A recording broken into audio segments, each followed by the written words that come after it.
Okay, now we're on to the Book of Ruth.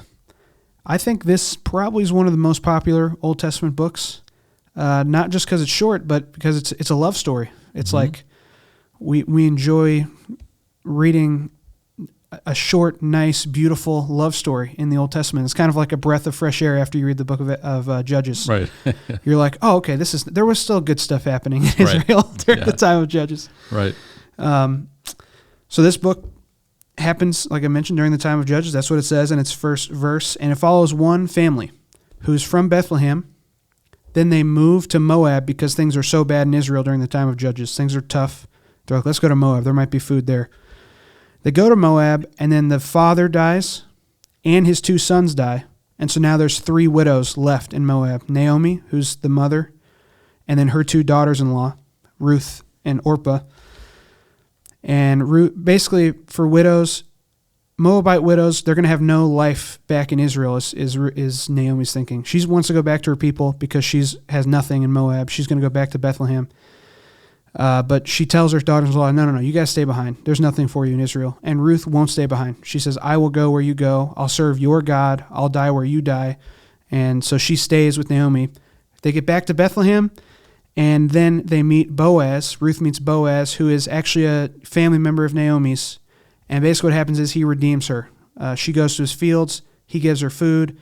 And she, again, has nothing as a Moabite widow in Israel. There's just nothing for her there. But because she is a family member of Naomi, because she's loyal to Naomi, Boaz redeems her. He marries her. He buys up her husband's property, and she is restored, and she has a child. And then she eventually is the grandmother or great-grandmother of David. Great-grandmother. Yep. So that's just the basic plot. So let's get into the 5 T's here. First of all, the thesis of this book. God works to redeem his people even in the midst of tragic circumstances, often through the means of ordinary, kind, faithful people. This is just a story about people who are normal people doing normal things in life, but who show exemplary faith and loyalty to each other and to God. So some key themes. This is another reason why this book is popular. Listen to these key themes. These are themes that we all love. First of all, kindness. Ruth shows incredible kindness to Naomi by going with her, by refusing to leave her. This was not the, worldly decision to make here. What she should have done in the world's eyes was stay in Moab, marry somebody, so she would have something, and just leave leave Naomi to die, on her own in Bethlehem. But we have this incredible kindness from Ruth shown to Naomi, and kindness when she's in Bethlehem from Boaz to Ruth. Mm-hmm. Kindness, he goes above and beyond what he has to do basically in his fields, and he commands his men to protect her, and he gives her extra food. Kindness from people all around. Again, normal, faithful people who are just being kind. Another theme, loyalty. Extreme loyalty shown here to, again, someone she didn't have to show loyalty to. Mm-hmm. She could have easily been like, you know what, okay, her other sister-in-law did. Orpah, she just left her. And Naomi told her to, but Orpah left, but Ruth wouldn't. Extreme loyalty to people who she didn't have to show it to. Right. Faithfulness to God. You see this all throughout this story, where Boaz, for example, could have just turned a blind eye to this widow who was wandering through his fields trying to eat. He faithfully follows commands to take care of widows and orphans, and he takes care of her because he is a righteous man, and he wants to do right by her. He wants to do right by God. He's faithful. Mm-hmm. And so he goes above and beyond to help her. And then another big theme, this is throughout Scripture, but this is a big example of it. It's just the theme of reversal of fortunes. Yeah. Everything's going poorly. It's going poorly in Bethlehem. They go to Moab. Everything goes poorly in Moab. All 3 men die. 3 men in the family, all dead. They have nothing. Naomi and Ruth have nothing when they get back to Bethlehem. And by the end of the book, their fortunes are completely reversed. All of a sudden, Naomi has a family again. Ruth has a son.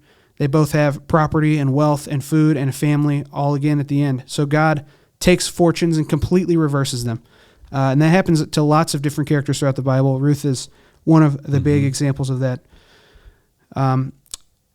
Similar to reversal, but finally another theme, redemption.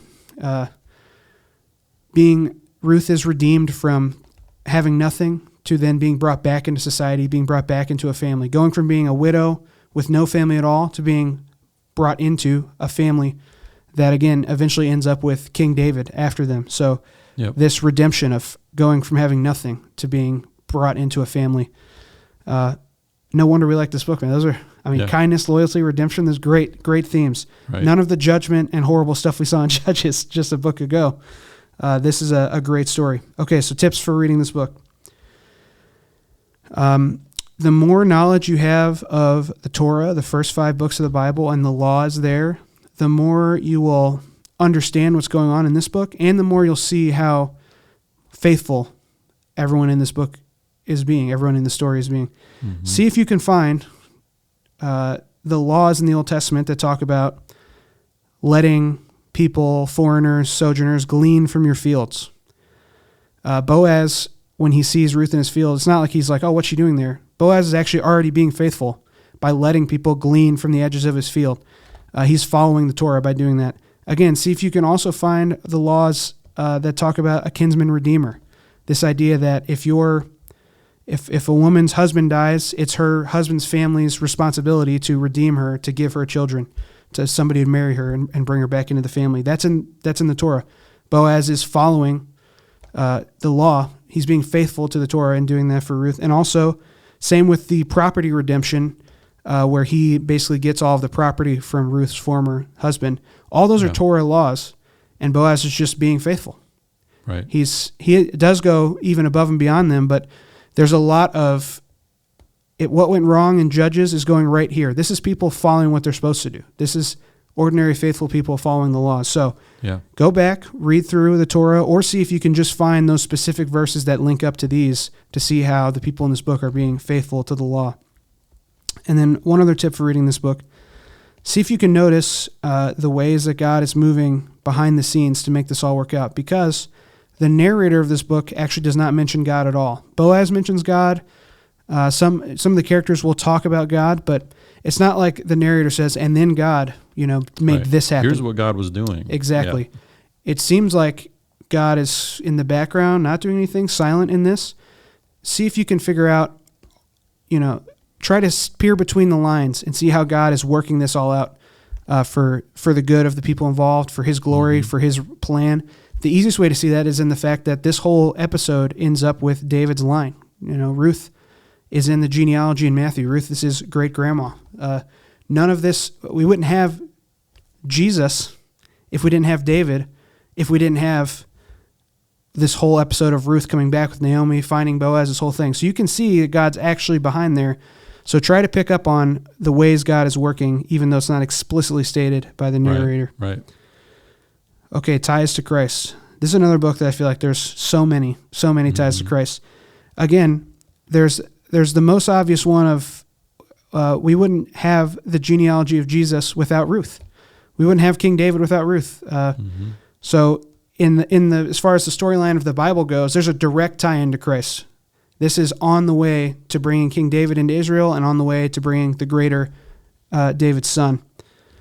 So to piggyback on that real quick. So in Judges, they experienced so much tragedy because they did what was right in their own eyes, and they did what was right in their own eyes because they had no king. Yep.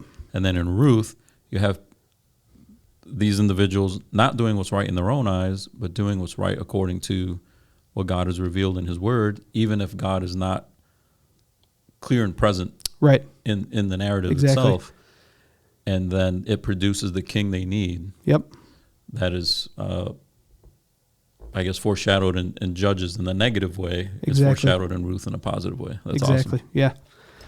I think another main connection to Christ is the idea of redemption. I think that's probably the biggest Christ connection, gospel connection in this book. This is what Christ does for us. He redeems us. Obviously, it's not the exact kinsman-redeemer paradigm of ancient Israel, but we are people who have no family. We are people who are alienated from God, lost, without hope in the world, and Christ redeems us and gives us a family. We go from having no hope to having everything we could ever ask or imagine, more than we could ever ask or imagine in Christ. He redeems us in a much greater way than the picture we see here of redemption. but that's how we see it connecting to Christ, that redemption that comes from being brought into a family. Right. Literally, Boaz has to like purchase her Ruth's husband's land. So there's this idea of being bought and brought into a family. Mm-hmm. Similarly, you can also see in Boaz a type of Christ, this idea that there's this faithful person who redeems us and brings us back in, who's obedient, Christ to the point of death, so that we can be brought into the family. So those are the ties to Christ. And finally, takeaways from this book, some applications. I think the biggest application that struck me this time as I went through this book is, man, we just need to be faithful.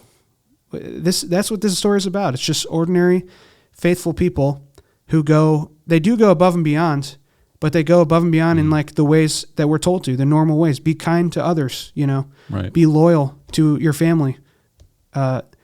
Follow the commands that you're given in the Bible when they come up. Oh, there's somebody gleaning from my field. Okay, let me protect her. Let me make sure she has enough food.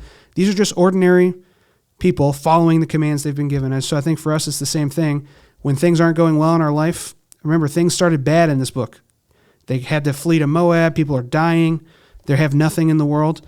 When things are going bad in our life, the answer is to just continue to be faithful. And the way that God often works stuff out for good, even through bad circumstances, is through normal, faithful means. God doesn't always come with some miraculous fix to a problem. It comes through normal, ordinary, kind, loving Christians. And so that's what we should strive to be, whether things are going bad in our life or in other people's lives around us. We can be on either end of this. We can be the Ruth who's loyal in bad times, or we can be Boaz who is faithful in good times to help when others are in need. So I think that's our biggest takeaway application. That's how we can live like Ruth and Boaz do in this story. It's not that God will always reverse your fortunes in these radical ways, where if you're poor, come to Christ, Right. You'll be made rich. But again, it's pushing into those ultimate things, right? It prefigures those ultimate things, just as the promised land prefigures our final Right. resting place. This, I think, serves as a picture of being picked up by Christ, and then we're nourished by him. And even if everything doesn't work out perfectly on this side, there is this ultimate end that we're going to.